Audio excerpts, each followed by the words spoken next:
Legend of the Great Sage. Chapter 716. Nada senioritas Li Qingshan membuat Goldia, Bao semakin merendahkan dirinya. Saya pasti tidak akan menjadi orang yang dibenci Tuan. Dihadapkan pada keberadaan yang bahkan bisa membunuh dukun dengan begitu mudah, dia tidak berani membangkang sama sekali. Itu bagus. Angkat kepalamu. Goldia, Bao mengangkat kepalanya dengan tergesa-gesa, hanya untuk melihat Li Qingshan memegang sepotong kulit telur di tangan kecilnya yang lembut. Cari semua bagian ini sekarang juga. Ya, Li Qingshan hanya menunggu di tempatnya dan menguap. Setelah beberapa saat, dia sebenarnya merasa agak lelah dan mengantuk. Dia dengan santai melemparkan kulit telur ke dalam mulutnya dan mengunyahnya beberapa kali dengan beberapa gigi susunya sebelum menelannya.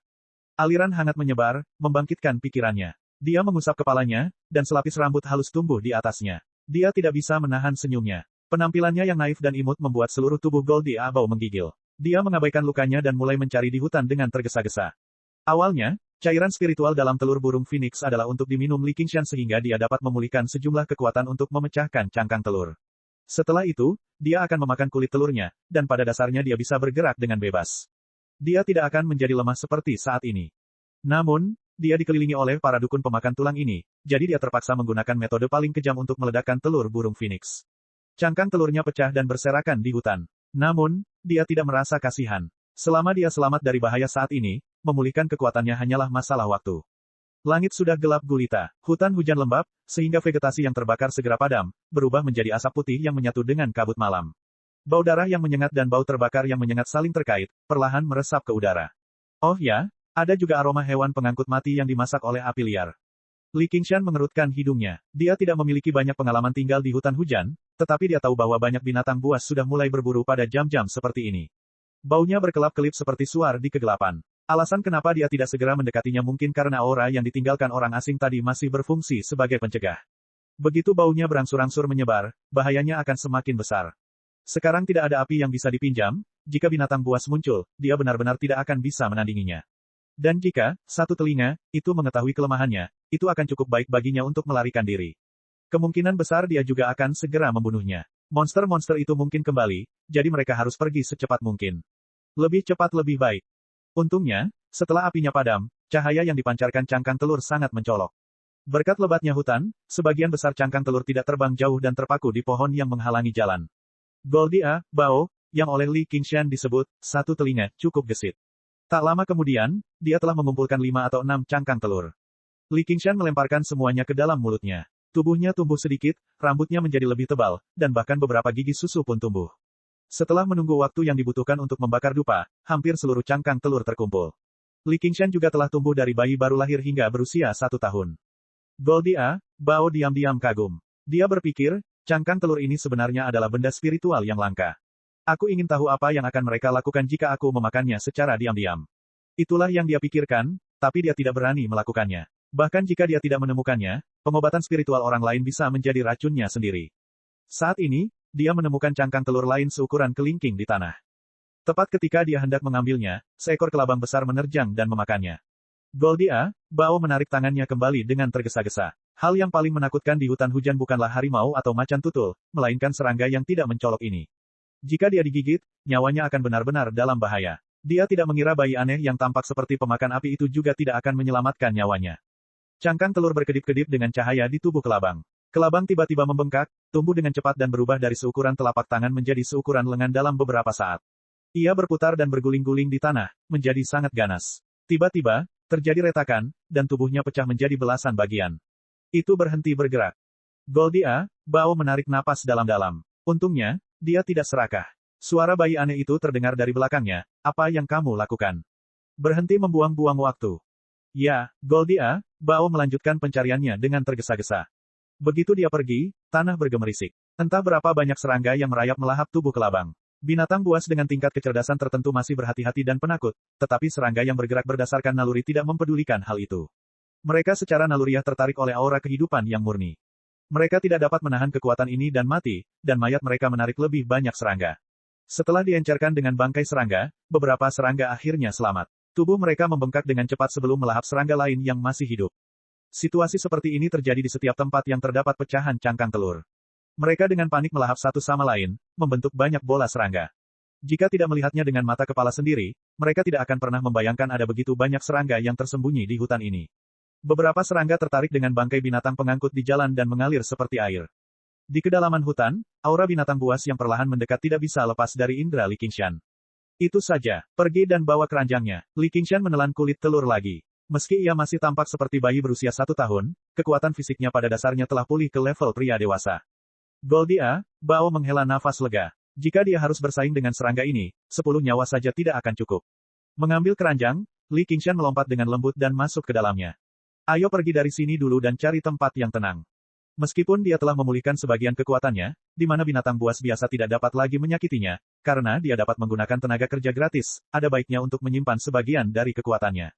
Goldia, Bao sangat senang melakukannya. Dia sudah lama ingin meninggalkan tempat ini. Ketika dia memikirkan aliran gunung yang baru saja dia lewati, dia mengambil keranjang dan menelusuri kembali langkahnya, meninggalkan tanah kematian ini bahkan tanpa menoleh ke belakang. Seluruh kelompok pedagang telah musnah kali ini. Dia benar-benar sangat beruntung bisa melarikan diri pada akhirnya, tapi apakah hidupnya benar-benar aman? Jika dia secara tidak sengaja membuat marah bayi aneh di belakangnya, dia mungkin akan dibakar hidup-hidup. Dibandingkan dikuliti hidup-hidup oleh dukun, sangat sulit untuk mengatakan mana yang lebih nyaman. Aliran gunung jatuh dari tebing dan berubah menjadi aliran sungai, mengalir deras di atas bebatuan. Goldia, Bao berhenti. Li Qingshan bertanya, mengapa kamu berhenti? Goldia, Bao berkata, bau darah di tubuhku terlalu menyengat. Aku mungkin menarik perhatian binatang buas, jadi aku perlu mandi. Baiklah, kata Li Qingshan. Dia kebetulan memiliki beberapa hal yang ingin dia klarifikasi sehingga dia dapat memutuskan apa yang harus dilakukan selanjutnya. Goldia, Bao dengan hati-hati meletakkan keranjang dan menggunakan air sungai untuk membersihkan lukanya. Lukanya terbakar. Dia pergi terlalu terburu-buru, jadi dia bahkan melemparkan pil penyembuh ke dalam ranselnya. Kemarilah, ada yang ingin kutanyakan padamu. Silakan bertanya, Tuan. Saya awalnya berkultivasi dengan baik di gunung berapi, jadi mengapa saya ada di sini? Katakan, apakah ini rencanamu? Li Qingshan memelototinya. Dia tidak tampak menakutkan sama sekali, tapi kebenciannya tidak palsu. Tuan, bagaimana saya bisa memiliki kemampuan itu? Goldia, Bao menjelaskan dengan tergesa-gesa, memberitahunya bagaimana dia mendapatkan telur batu itu. Li Qingshan tenggelam dalam pikirannya. Dia jelas tahu bahwa mustahil bagi orang biasa untuk memancingnya keluar dari gunung berapi magma. Dia hanya mengatakan itu untuk menakutinya agar dia lebih patuh. Tampaknya, situasinya hampir sama dengan dugaannya. Dia benar-benar telah diludahkan oleh gunung berapi. Lapangan Asura seharusnya sama. Kalau begitu izinkan aku bertanya padamu. Apakah kamu melihat sesuatu? Apa itu? Goldia, Bao berpikir, oh tidak. Apakah itu tas bermotif? Petik 1. Li Qingshan menggambarkan ukuran lapangan Asura. Melihat tatapan Goldia, Bao melayang, wajahnya berubah. Dia berseru dengan tegas, di mana sekarang? Saya menjualnya. Tidak dapat menepisnya, Goldia, Bao hanya bisa mengakuinya.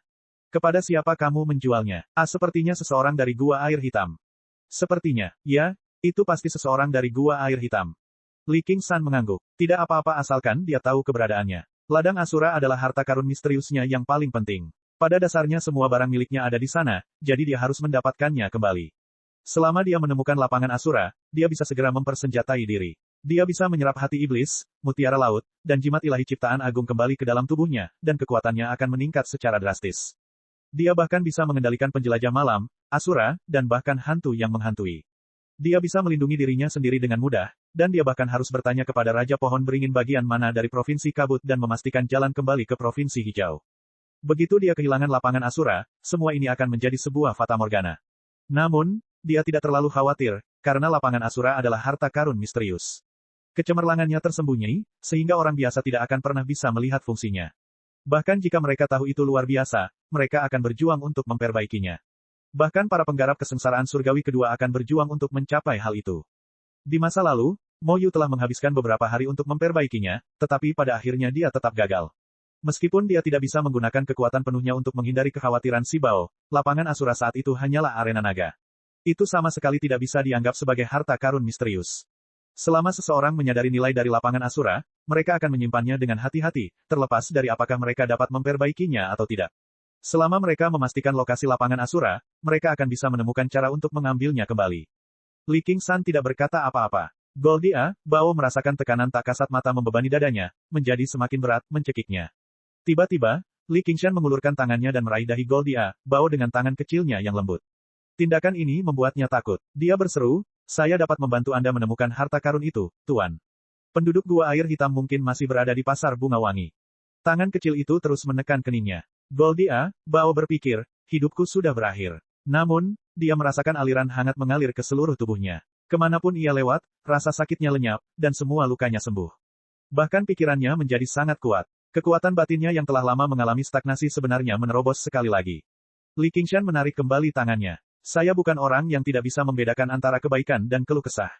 Mereka yang tidak tahu tidak bisa dihukum, tapi Anda menjual sesuatu milik saya, jadi Anda harus membantu saya menemukannya. Pasar bunga wangi saat ini. Jika kami berhasil, itu akan sangat menguntungkan Anda. Jika tidak, aku tidak akan mau repot-repot membunuh manusia untuk melampiaskan amarahku. Anda sebaiknya memikirkannya sendiri. Petik 2. Tuan, Anda sudah menyelamatkan nyawa saya. Hal sepele seperti ini wajar saja. Bagaimana mungkin saya bisa meminta keuntungan? Chapter 717. Dilihat sekilas, pidato terakhirnya lebih dari 2 bulan lalu. Dia hanya bisa menghela nafas. Dia benar-benar melewatkan banyak kesempatan untuk meminta suara bulanan.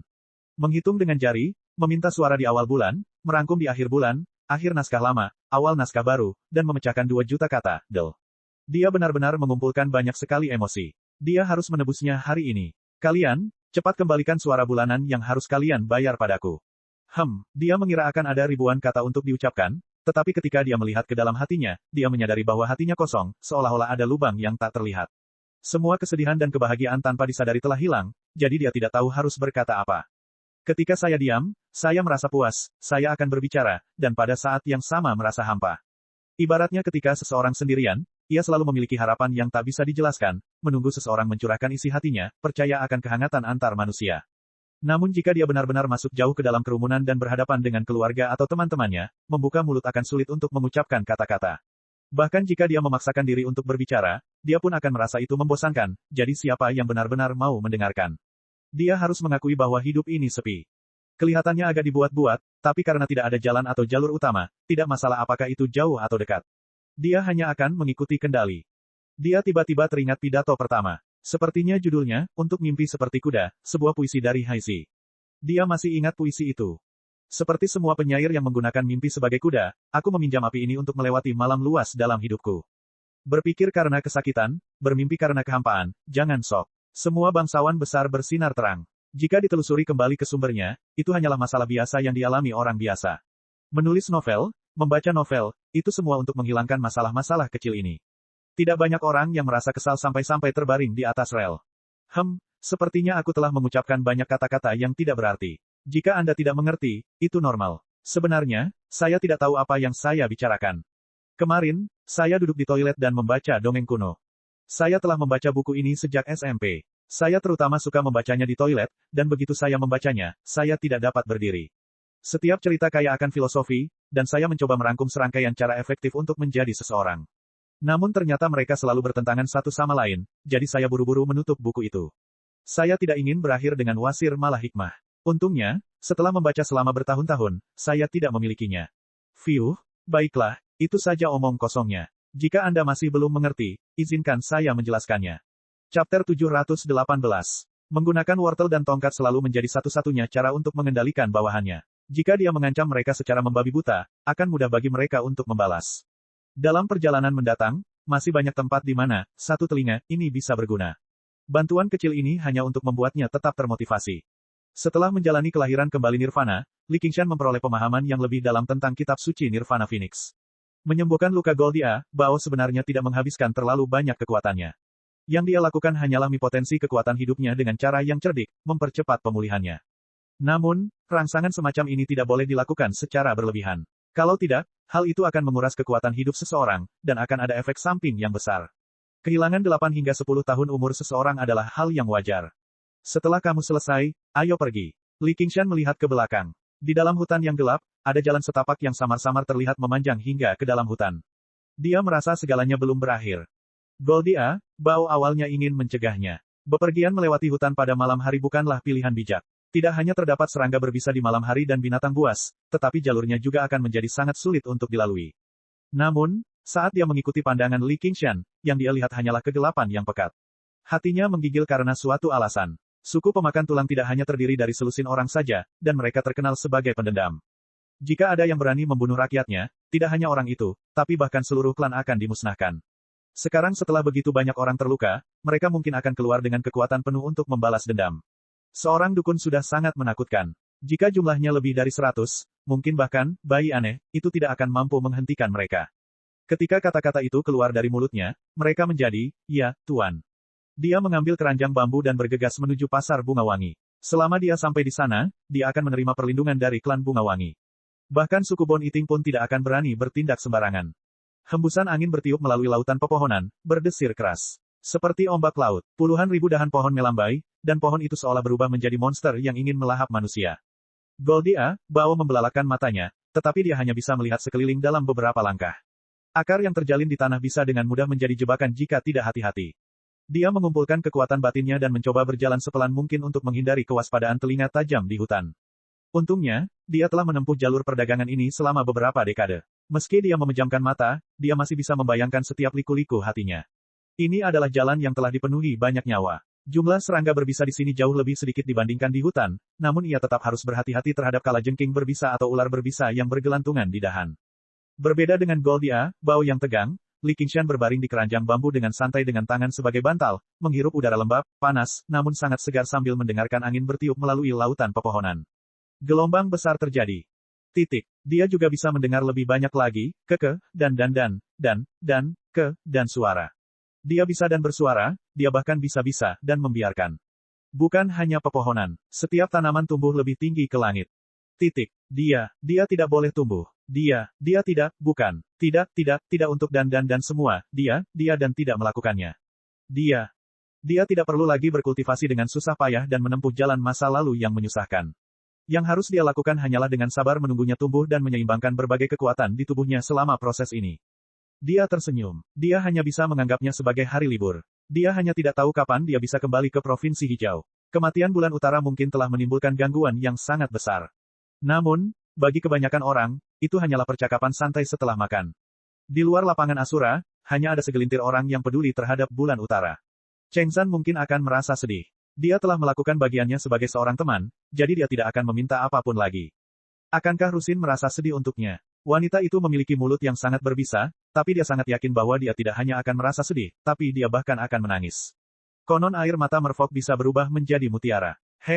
Aku harus menanyakan beberapa padanya saat aku kembali. Dia pasti akan merasa sedih, tetapi dia mungkin sedang berkultivasi terpencil. Dia mungkin bahkan tidak mengetahuinya saat ini. Sebagai perbandingan, Qiongzi cukup beruntung. Dia mungkin mengira dia sedang berkultivasi terpencil di pegunungan Chain. Bagi para petani, budidaya terpencil selama 1 tahun atau lebih bukanlah apa-apa. Namun, sulit untuk mengatakannya. Dia bahkan mungkin terekspos. Ini juga yang paling dia khawatirkan saat ini. Namun, karena tidak ada gunanya bagaimanapun dia memikirkannya, lebih baik dia melepaskannya saja dan fokus pada masa kini dan menikmati pemandangan provinsi kabut dengan baik. Namun, masih ada sedikit kekhawatiran. N kecil, kamu baik-baik saja. Qingshan, di biara Candevanaga, N kecil berteriak tanpa sadar. Menatap ke arah barat daya, dia mengalami ketakutan yang belum pernah terjadi sebelumnya. Dia menggigit bibirnya dan menenangkan diri. Dia mengeluarkan kafling bambu jade dari rak buku awan dan mulai meramal dengan rak buku awan dari 7 kafling. Rak buku awan batu giok bambu terbang keluar dari tabung bambu yang terkondensasi dari cahaya, berkedip-kedip dengan cahaya pelangi. Dia mengulurkan tangannya dan berhenti sejenak sebelum meraih lot bambu jade di rak buku cloud. Ekspresinya berubah drastis. Kematian tidak diragukan lagi. Hari sudah senja, lonceng malam berbunyi, dan suara merdu bergema di aula Buddha. Lenteranya redup, dan asap mengepul. Buddha kuno menatap sosok mungil di bawah. Wajahnya dipenuhi dengan kebajikan abadi. N kecil mencengkeram rak buku awan giok bambu dengan kuat. Tubuhnya bergetar lembut, dan bibirnya kehabisan darah. Dia bergumam, Qingshan, 2 titik api putih tiba-tiba muncul dari kedalaman matanya yang gelap seperti kolam yang dalam saat dia berjalan keluar dari aula. Will, kamu mau kemana? Sosok besar biksu Dauntless muncul di depan aula. Tatapannya melewati bahu Little N dan mendarat di atas ikan kayu yang hancur. Dia sedikit mengernyit sebelum kembali ke wajahnya. Kepala biara, kultivasi saya tidak berjalan dengan baik. Saya ingin jalan-jalan keluar. Nyala api di kedalaman mata N kecil surut, dan dia menyimpan rak buku awan giok bambu di dalam lengan bajunya. Ekspresinya menjadi tenang dan tenteram, dan dia menyatukan kedua telapak tangannya dan membungkuk. Sama seperti sebelumnya, dia tidak menunjukkan rasa hormat, juga tidak menunjukkan kesombongan. Namun, biksu Dauntless merasakan arus bawah mengalir di balik penampilan luarnya yang tenang. Situasi seperti ini sungguh jarang terjadi. Alasan normal seperti itu sangatlah tidak normal jika diterapkan padanya. Sejak dia memasuki biara, dia tidak terburu-buru untuk berkultivasi. Sebaliknya, dia fokus pada kitab suci Buddha. Kecepatan kemajuannya mengejutkan semua orang. Tidak ada yang meragukan bahwa Raja Biksu lainnya akan muncul di biara. Aku sudah mengatakannya sebelumnya. Sebelum kamu menjalani kesengsaraan surgawi kedua dan mempraktikkan nyanyian Devanaga, kamu tidak diperbolehkan mengambil satu langkah pun keluar dari biara. Bagaimana jika aku bersikeras? N kecil mengangkat kepalanya dan menatap tatapan biksu Dauntless itu tanpa emosi. Tidak ada yang tahu bahwa hatinya tidak hanya dipenuhi arus bawah. Dia pada dasarnya melolong marah, tergoda untuk membakar dan menghancurkan segala sesuatu yang menghalangi jalannya. Kamu harus melewatiku dulu. Biksu Dauntless tidak marah dengan kekasaran Little N, tapi dia semakin yakin bahwa semakin berbakat seorang anak ajaib, semakin mereka perlu dikendalikan, kalau mereka tersesat.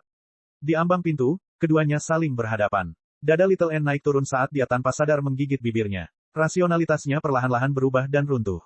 Jika dia sudah tidak ada lagi di sini, lalu apa gunanya duduk di sini berkultivasi dan tetap tinggal di dunia ini? Jalan apa yang harus dia tempuh? Jalan apa yang harus dia ambil? Bahkan jika dia berhasil melewati pintu, dia tidak punya tempat untuk kembali. Tekad di matanya mengejutkan biksu Dauntless, tapi tiba-tiba, dia kembali tenang dan membungkuk lagi. Ya, kepala biara. Dia berbalik dan kembali ke patung Buddha. Dia duduk di atas bantal dan mengeluarkan ikan kayu lainnya, terus memukulnya. Biksu Dauntless itu sepertinya sedang berpikir. Katanya, fokuslah pada hati sebagai sila. Dari sila muncullah ketenangan, dan dari ketenangan muncullah kebijaksanaan. Nama dharmamu adalah satu kehendak, namun bukan berarti kamu bisa dengan keras kepala melakukan segalanya. Lebih baik kamu berkultivasi dengan benar. N kecil mengangkat wajahnya dan menjadi bingung. Dia telah dengan jelas menghitung bahwa dia pasti akan mati, tetapi pada saat itu, dia merasakan bahwa dia masih hidup. Perasaan ini tidak berbeda dengan jantung berdebar yang baru saja dia rasakan. Itu seperti wahyu misterius, yang segera membuatnya tenang. Tatapannya menjadi bertekad. Selama masih ada secercah harapan, dia akan melakukan semua yang dia bisa. Mungkin dia kebetulan sedang membutuhkan bantuan saat ini. Dia tidak bisa melakukan sesuatu yang sia-sia. Beberapa hari kemudian, dia akhirnya menerima beberapa informasi. Setelah membunuh sekelompok komandan Daemon, Bulan Utara melawan Moyu di Danau Kamwave dan membunuhnya. Setelah itu, Raja Naga Laut mengejar Bulan Utara sejauh ribuan kilometer, membunuhnya di hutan belantara Provinsi Kabut. Bulan Utara, Provinsi Kabut, Raja Naga Laut. Dia menggumamkan 3 kata ini pada dirinya sendiri dan menunggu setengah bulan lagi sebelum memasuki budidaya terpencil, menerobos kesengsaraan surgawi kedua. Suara mendesing. Goldia, Bao terengah-engah, bermandikan keringat. Dia berlari hampir sepanjang malam, sehingga kibatinnya hampir habis seluruhnya. Langkah kakinya perlahan melambat. Tepat ketika dia hendak meminta istirahat, sebuah perintah terdengar dari keranjang di punggungnya, berhenti. Ada seseorang di depan. Petik 2. Apakah mereka dukun pemakan tulang? Dukun pemakan tulang. Anda baru saja membicarakan orang-orang aneh itu. Tidak, mereka hanyalah manusia biasa. Kata Li Qingshan. 100 langkah jauhnya, ada api unggun yang menyala, serta kehadiran banyak manusia. Itu luar biasa. Goldia, Bao berseri-seri. Dia baru saja mengkhawatirkan masalah makanan dan air. Li Qingshan berkata, apakah kamu tidak takut mereka adalah musuh? Goldia, Bao berkata dengan bangga, saya telah menjadi pedagang selama bertahun-tahun, jadi saya telah cukup terkenal di generasi ini. Saya punya teman di berbagai gua dan desa, jadi sangat cocok bagi saya untuk meminta beberapa makanan dan air. Jika aku beruntung, aku mungkin bisa meminjam tunggangan, jadi aku bisa melakukan perjalanan lebih cepat. Belum lagi, Tuan, Anda ada di sini, jadi mengapa saya harus takut pada segelintir manusia? Petik 2. Kalimat terakhirnya sudah menjadi ujian. Setelah berlari hampir sepanjang malam, dia perlahan menjadi tenang dan memulihkan kepintarannya yang biasa. Dia merasa kemungkinan besar bayi aneh ini tidak sekuat yang dia bayangkan, atau mengapa dia membiarkan dukun yang melarikan diri itu pergi. Dan, dia hanya duduk di keranjang dengan sabar seperti itu. Li Qingshan berkata dengan acuh tak acuh, apakah kamu meragukanku? Beraninya aku. Hati Goldia, Bao melonjak. Dia masih berbicara dengan sangat sopan, tapi jantungnya mulai berdebar kencang. Ayo pergi. Li Qingshan tidak mau repot-repot menjelaskan apapun. Pada saat kecurigaannya berubah menjadi tindakan nyata, kekuatannya sudah pulih ke tingkat di mana dia bisa membunuhnya. Wajar jika dia meragukannya, tapi apa yang dia lakukan setelah itu akan menentukan nasibnya secara langsung. Jika dia mematuhi perintahnya dengan patuh dan membantunya mendapatkan kembali lapangan Asura, Li Qingshan tidak keberatan memberinya beberapa keuntungan. Jika dia ingin menggunakan kesempatan ini untuk melakukan sesuatu, dia hanya perlu membunuhnya. Kamu memilih jalanmu sendiri. Jaga dirimu. Chapter 719. Kalimat penuh makna itu membuat Goldia, Bao merinding. Dia perlahan berjalan ke depan, diam-diam mengatur pernapasannya pada saat yang bersamaan. Tiba-tiba, dia berhenti dan berkata dengan penuh emosi, Tuan, tolong jangan terlalu memandang rendah saya. Saya sudah hidup begitu lama, jadi saya masih tahu cara membayar hutang budi. Anda tidak hanya menyelamatkan hidup saya, tapi kamu bahkan telah membantuku membalas dendam. Wajar jika aku membalasmu dengan nyawaku. Hehehe, tawa kekanak-kanakan terdengar dari keranjang. Li Qingshan tersenyum. Aku sudah melihat cukup banyak orang. Ada yang pintar, ada yang bodoh, ada yang licik, ada yang setia, dan tanpa sadar, aku telah mengembangkan kemampuan untuk menilai orang. Jika aku benar-benar ingin kamu membalasku dengan nyawamu, kamu mungkin tidak akan melakukannya apapun yang terjadi. Ekspresi Goldia, Bao menegang. Dia merasa agak canggung. Dia memang mengatakan ini hanya setelah mempertimbangkannya dengan cermat. Tidak peduli pilihan apa yang dia buat di masa depan, dia harus mendapatkan kepercayaan, bayi aneh, ini sebanyak mungkin. Jika itu benar-benar jalan buntu, dia pasti tidak akan menerimanya. Di lautan pepohonan ini, kelangsungan hidup selalu menjadi hal yang paling penting. Dibandingkan dengan balas dendam dan membayar hutang budi, itu semua adalah hal yang sekunder. Li Qingshan berkata, karena Anda seorang pedagang, mari kita bicara bisnis. Jika kesepakatan ini berhasil, keuntungannya akan 100 kali lipat, 1000 kali lebih baik daripada 100 tael emas itu.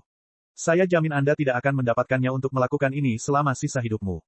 Jika itu tidak berhasil, bahkan jika kamu tidak ingin membalasku dengan nyawamu, itu bukan terserah kamu. Kalau begitu dengan kata lain kita adalah mitra bisnis. Bolehkah saya menanyakan nama besar Pak? Goldia, Bao tertawa datar, tetapi hatinya sangat tersentuh.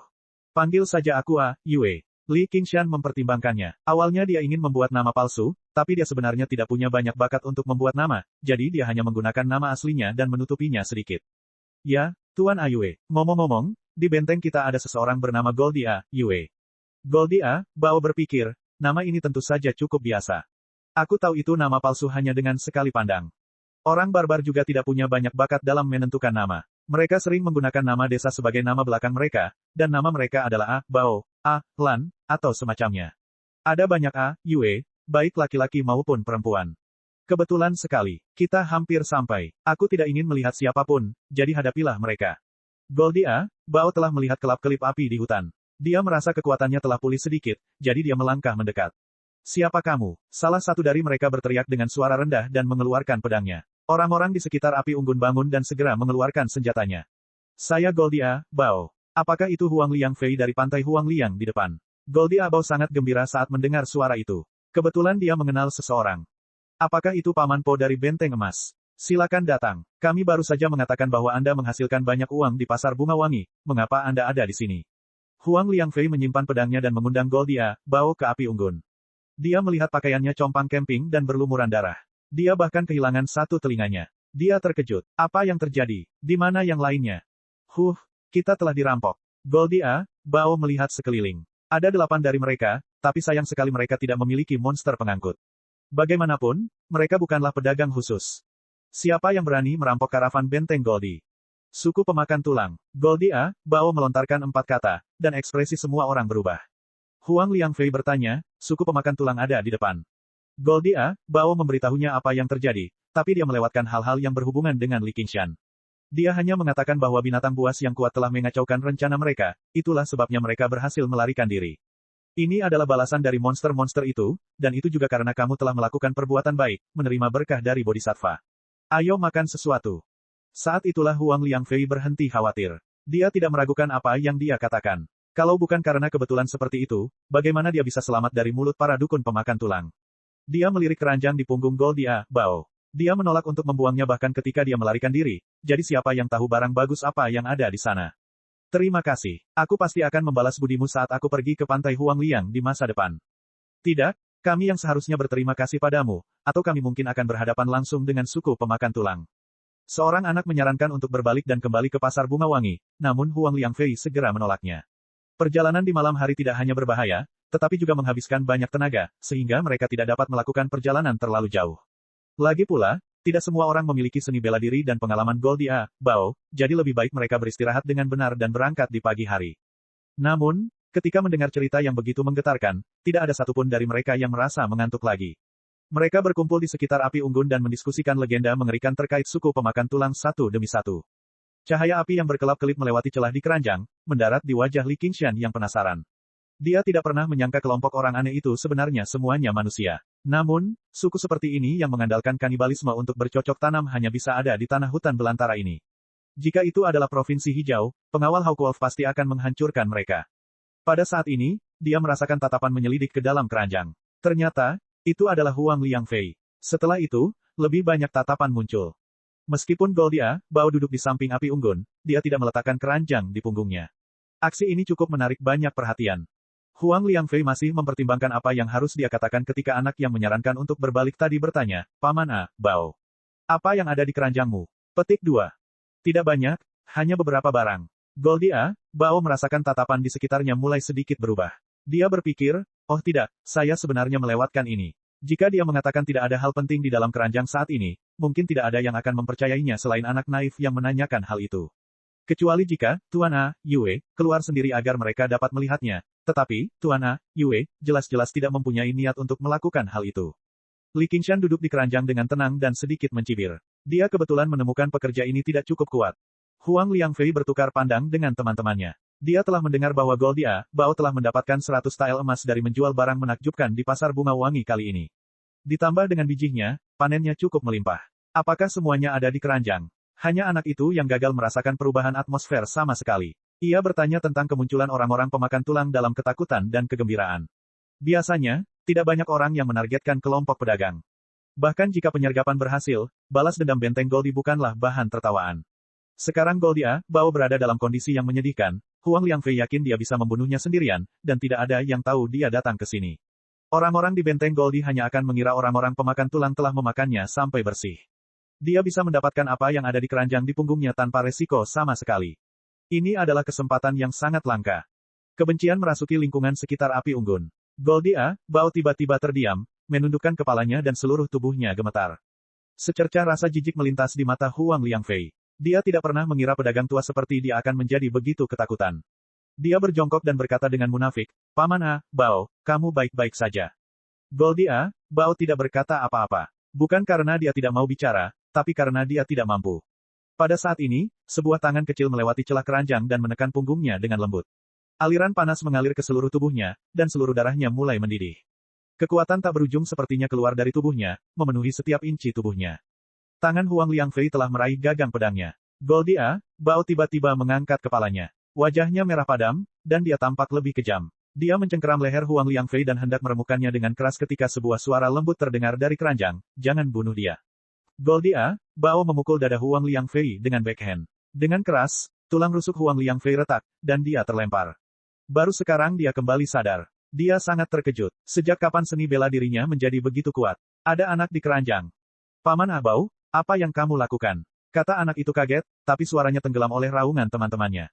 Dentang, semua orang barbar menghunus pedangnya dan mengayunkannya ke Goldie A. Bao. Hembusan angin bertiup, dan api unggun menari-nari dengan liar. Bayangan mereka kabur, seperti hantu. Goldie A. Bao meninju dengan kedua tinjunya dan mengirim dua orang barbar lainnya terbang, tetapi dia tidak dapat menghindari pedang lainnya.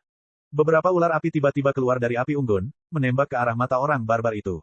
Api, ark, meskipun orang-orang barbar itu galak, mereka secara tidak sadar menutup mata mereka ketika organ vital mereka tiba-tiba terluka, mengeluarkan tangisan yang menyedihkan.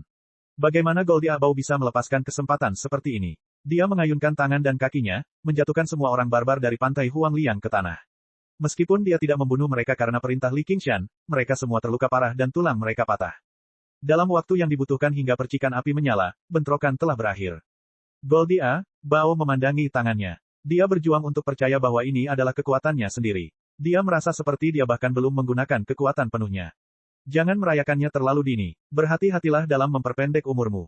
Li Qingshan melompat keluar dari keranjang. Ark, memperpendek umur saya. Petik 2. Aku telah sepenuhnya mengeluarkan semua potensi dalam tubuhmu. Jika kamu menunggu sampai ini mereda, kamu bahkan mungkin mati. Li Qingshan terkikik. Kamu, wajah Goldie A. Bao berubah. Kegembiraannya segera berubah menjadi kemarahan, tetapi ketika dia bertemu dengan mata merah itu, dia berlutut sambil menjatuhkan diri dan berseru, tolong selamatkan saya, Tuan A. Yue. Karena dia cukup berani untuk mengatakannya, dia jelas tidak takut jika dia mengetahuinya. Li Qingshan tersenyum puas. Jika dia berani menikamnya dengan satu kalimat, maka dia harus mempertimbangkan untuk berpindah pekerja. Dia berjalan ke api unggun dan mengulurkan jarinya. Nyala api berubah menjadi berbagai bentuk dan ukuran. Kamu tidak keberatan memakan orang, kan? Ark. Goldie A. Bao memandangi orang-orang barbar di tanah. Anda tidak ingin saya membunuh mereka. Jangan bilang kamu ingin aku menjadi seperti suku pemakan tulang. Dia mengertakkan gigi. Saya tidak keberatan. Tuan Ayue, apakah Anda tahu seni dukun suku pemakan tulang? Selama dia bisa bertahan hidup, dia rela melakukan apa saja.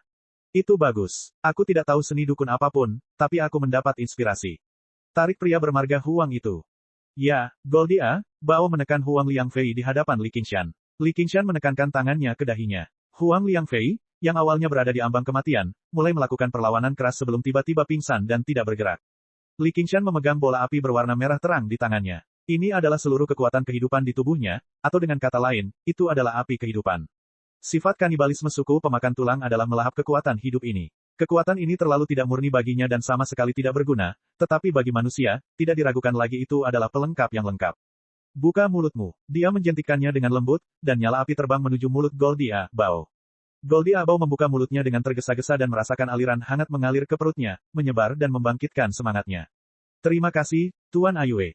Li Qingshan mengangguk. Bahaya semakin dekat, jadi dia hanya akan sedikit mengasuh bawahannya ini, kalau-kalau dia tidak berguna saat itu penting.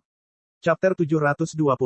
Malam semakin larut, dan bau darah semakin menyengat. Mayat hewan pengangkut roboh di tengah jalan, tapi tidak ada binatang buas yang mendekatinya sepanjang waktu. Mereka mondar-mandir di kejauhan sebelum melarikan diri ke kedalaman hutan karena ketakutan. Mata keruh hewan pengangkut tiba-tiba bergerak-gerak, dan seekor serangga hitam merangkak keluar sebelum berbalik dan bersembunyi kembali. Tubuh raksasa hewan pengangkut itu penuh dengan lubang cacing dengan berbagai ukuran, memperlihatkan tulang-tulang putih yang berdarah. Seekor laba-laba besar berwarna-warni memonopoli tubuh hewan pengangkut, memasukkan mulutnya ke dalam tengkorak dan menyedot otaknya.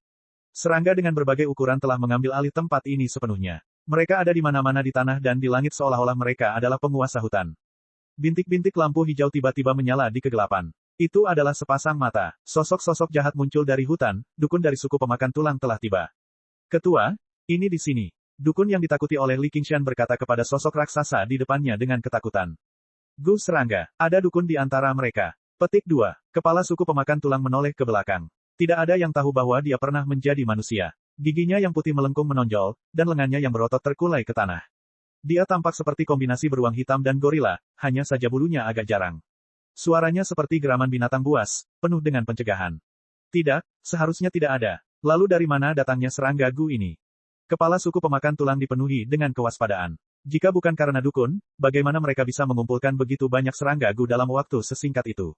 Meski suku pemakan tulang jelas merupakan predator paling ganas di hutan hujan ini, namun hikmah nenek moyangnya mencegahnya untuk meremehkan dukun lainnya. Ini, ketua, serangga-serangga ini tidak berada di bawah kendali siapapun. Rasanya cukup enak, kata seorang dukun pemakan tulang berambut putih. Tidak seperti dukun pemakan tulang lainnya, dia sangat kurus. Jika bukan karena wajahnya yang kejam, sekilas dia tampak seperti orang tua biasa. Dia memegang tongkat di satu tangan, dan ada kepala manusia yang layu di bagian atas tongkat. Dia mengambil seekor serangga seukuran lengan di tangannya yang lain, memasukkannya ke dalam mulutnya dan menggigitnya. Dengan semburan, jus kuning hijau menyembur keluar. Dia puas.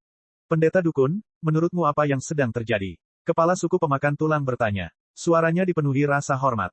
Bahkan suku barbar pun memiliki pendeta dukun. Status mereka hanya berada di urutan kedua setelah ketua, atau bahkan lebih tinggi. Mereka memahami ramalan, pengorbanan, penyembuhan, dan sebagainya. Mereka adalah simbol kekuasaan di suku dukun. Mereka pasti tertarik pada sesuatu. Setelah memakannya, mereka menjadi begitu besar dalam waktu sesingkat itu. Pendeta dukun pemakan tulang memberi isyarat dengan tangannya yang panjang dan layu. Tiba-tiba, dia mengayunkan tongkatnya dan memukul kepala dukun itu dengan kuat. Dasar bajingan, katamu bayi itu lahir dari telur. Ya, pendeta penyihir. Itu cangkang telur. Lihatlah sekeliling. Mungkin ada pecahannya. Kepala suku pemakan tulang mengerutkan hidungnya dan melihat sekeliling. Dia tiba di depan sebuah pohon besar dan menancapkan cakarnya ke pohon itu dengan kejam, menggali inti pohon. Setelah dihancurkan, muncul pecahan merah seukuran sebutir beras. Aura kehidupan yang padat di dalamnya mengejutkannya. Tak heran jika serangga ini bisa tumbuh begitu besar dalam waktu sesingkat itu. Wajahnya dipenuhi keserakahan. Bahkan cangkang telurnya pun seperti ini, jadi apa yang akan terjadi jika dia memakan seluruh telurnya? Satu-satunya hal yang dia khawatirkan adalah identitas dan asal-usul bayi yang lahir dari telur tersebut. Dia tidak tahu apakah dia kuat atau lemah. Pendeta dukun pemakan tulang tersenyum. Dulu, dia mungkin sangat lemah. Kalau dia punya pilihan, kenapa dia membiarkan kulit telurnya berserakan di tanah? Pengecut sepertimu malah lari ketakutan. Hehehe, kamu hanya kurang beruntung. Kalau kamu memakannya, kamu bahkan mungkin bisa menarik petir surgawi. Itu bahkan lebih baik daripada memakan 100 atau 1000 orang. Penyesalan yang mendalam membanjiri wajah dukun itu, tetapi ketika dia memikirkan mata merah itu, hatinya menggigil. Dia berpikir, jika kamu bertemu dengan mata itu, kamu pasti akan lari juga. Kejar dia, aku pasti akan memakan bayi itu dan membalaskan dendam anak-anakku. Kepala suku pemakan tulang mengayunkan tangannya dan berteriak dengan kejam. Mengaum, para dukun pemakan tulang berteriak sebagai tanggapan. Para dukun bergegas ke kedalaman hutan dengan 4 kaki. Bagi mereka, aura dan jejak kaki Goldia Bao pada dasarnya sejelas rambu jalan. Metode Li Qingshan dalam mengekstraksi kekuatan hidup menjadi semakin mahir. Tak lama kemudian, semua lolongan dan lolongan lenyap, menjadi mayat yang layu. Hanya anak naif yang tidak tahu apa yang sedang terjadi yang tersisa, duduk di tanah dengan lemas seperti sedang dalam mimpi buruk. Li Qingshan sepertinya juga tidak melihatnya, kembali ke tempat duduknya di dekat api unggun. Tuan, apa yang kita lakukan dengan anak ini? Goldia, Bao mengangkat anak itu dengan satu pukulan. Saat kekuatan hidup melonjak ke dalam tubuhnya, matanya juga menjadi agak merah. Tak heran jika para dukun pemakan tulang sangat teliti saat memakan manusia. Tidak ada yang bisa menandingi kenikmatannya. Saat ini, yang dia inginkan hanyalah sedikit lebih banyak. Bukannya mereka memprovokasimu. Li Qingshan menatap api itu dan mengulurkan tangannya ke dalam api. Jika kita tidak membunuh mereka semua, Pantai Huangliang mungkin akan datang untuk membalas dendam. Goldia, Bao berkata. Meskipun penduduk Pantai Huangliang telah mencoba membunuhnya terlebih dahulu, tidak ada benar atau salah di hutan. Hanya yang kuat yang memangsa yang lemah. Lebih baik menghindari masalah sebanyak mungkin. Apakah Pantai Huangliang juga merupakan suku dukun seperti suku pemakan tulang? Tentu saja tidak, bagaimana bisa ada begitu banyak suku dukun? Paling-paling, mereka memiliki dokter dukun yang mengawasi mereka. Lalu untuk apa kamu takut akan balas dendam? Goldia, Bao tiba-tiba kembali sadar. Sebelum dia menyadarinya, lingkungan sekitar menjadi lebih terang. Hutan yang suram kini menjadi cerah seperti senja. Dia dengan santai mengambil pisau dari pinggangnya dan memutarnya dengan kuat. Bilahnya berputar, dan logam keras itu menjadi seperti tanah liat di tangannya. Dia merasa seperti dipenuhi dengan energi yang tak ada habisnya. Dia begitu energi sehingga dia merasa seperti kembali ke usia 20-an. Tidak, dia merasa lebih baik daripada saat itu. Inilah kekuatan yang hanya dimiliki oleh dukun. Dengan kekuatan ini, mengapa dia takut akan balas dendam dari Pantai Huangliang? Pantai Huangliang lah yang harus khawatir dia akan melampiaskan amarahnya kepada mereka dan menghancurkan klan Huangliang mereka. Dan, selama dia terus mengikuti Yue ini, kekuatan ini pasti akan tumbuh semakin kuat. Terima kasih Pak. Goldia, Bao melemparkan anak dari Pantai Huangliang ke samping dan berlutut di tanah, menundukkan kepalanya. Rasa terima kasih di wajahnya sungguh tulus. Keinginan penduduk Provinsi Kabut akan kekuasaan bukanlah sesuatu yang dapat dibayangkan oleh orang-orang dari tempat damai seperti Provinsi Hijau. Nilai kekuatan ini 100 kali lebih besar dari emas. Dia sudah memutuskan untuk melekat pada orang ini dengan benar. Sekalipun ada risikonya, itu akan sepadan. Kekayaan datang dengan risiko. Melihat kepribadian orang ini, setidaknya dia tidak perlu khawatir dia akan membakar jembatan setelah melintasinya. Bersiaplah untuk berangkat. Li Qingshan berdiri dan berkata.